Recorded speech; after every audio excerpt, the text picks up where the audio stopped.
Hello, my name is Nguyen, and we're going to talk about private equity investments of distressed assets in an international market, along with various risks associated with such projects and potential ways of mitigating these risks. We will then go on and discuss additional risk factors that would likely require additional research. We must first talk about how we will be measuring the performance of these theoretical projects. The expected returns, which is typically defined as the probability of success times the expected returns of success, plus the probability of failure times the expected returns of failure. However, to simplify the analysis, we will assume that the expected returns of failure would be equal to 0. This gives the expected return of any country to be defined as the probability of success times the expected returns of success. Furthermore, we also know that the various countries under consideration have similar expected returns. So, assuming country 1 is less risky than country 2, in other words, the probability of success in country 1 is greater than the probability of success in country 2. This suggests that the expected returns of country 1 must be less than expected returns of country 2. Thus, the riskier the project, the greater the cash flows. Since all projects have similar expected returns and we wish to maximize profitability, we must choose a country that we believe we are best able to mitigate the risk associated with each project. This has the effect of keeping the cash flows relatively stable, but increasing the probability of success, effectively increasing the expected returns of the project.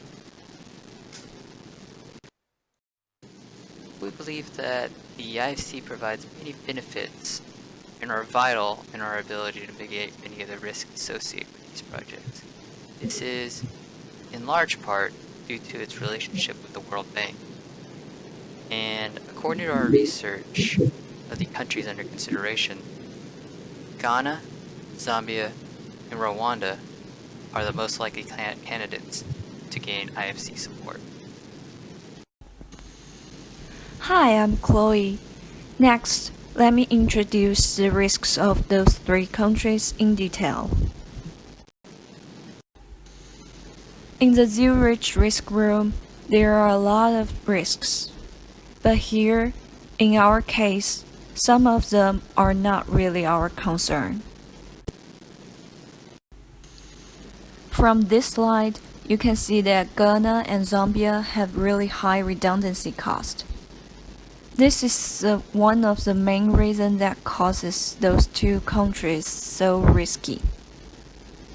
However, since we are going to build a new project, it's very unlikely for us to fire people. Therefore, redundancy cost is not really our concern. Also, the risk of China's slowdown will not have a huge impact on us. Since our product is commodity, which can be sold globally. If the country is suffering from the economic slowdown, we can still sell our product to other countries. If we adjust those risks into world average level,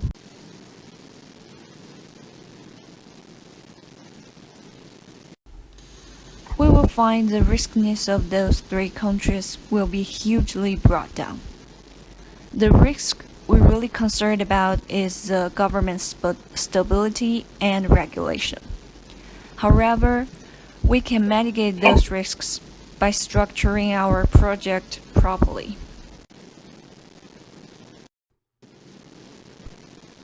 Hi, I'm going to present why we choose Ghana as our most desirable country among the Zambia and Rwanda.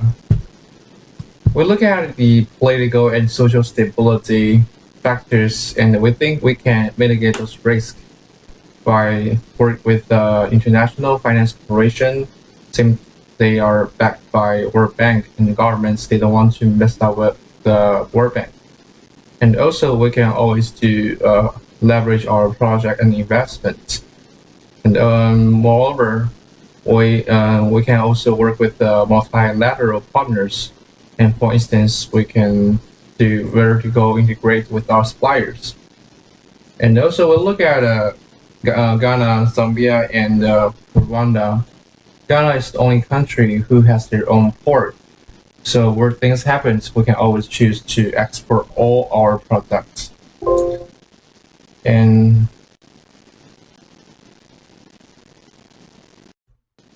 now I'm going to talk about something related to further concerns and due diligence. First things, we need to determine who's our multilateral partners. Are people from French or people from Brazil? And next, we need to determine how long the project is going to be and do some capital budgetings and determine our free cash flow, discount rate, and calculate the NPV. And thirdly, we need to make financial decisions. Should we put our money from our own pocket, or should we borrow money from banks, or even work with the investment banks to issue some corporate bonds? Moreover, should we do project finance? Since project finance can solve some market imperfections, reduce the agency cost and transaction costs. And lastly, we should look at commodity price volatility. Since our products are commodity, and we need to do some worst scenario case analysis. And we probably should do some hedging to mitigate those risks by entering some future contract and more like financial derivatives. Thank you for listening our presentation. Thank you for listening to our presentation.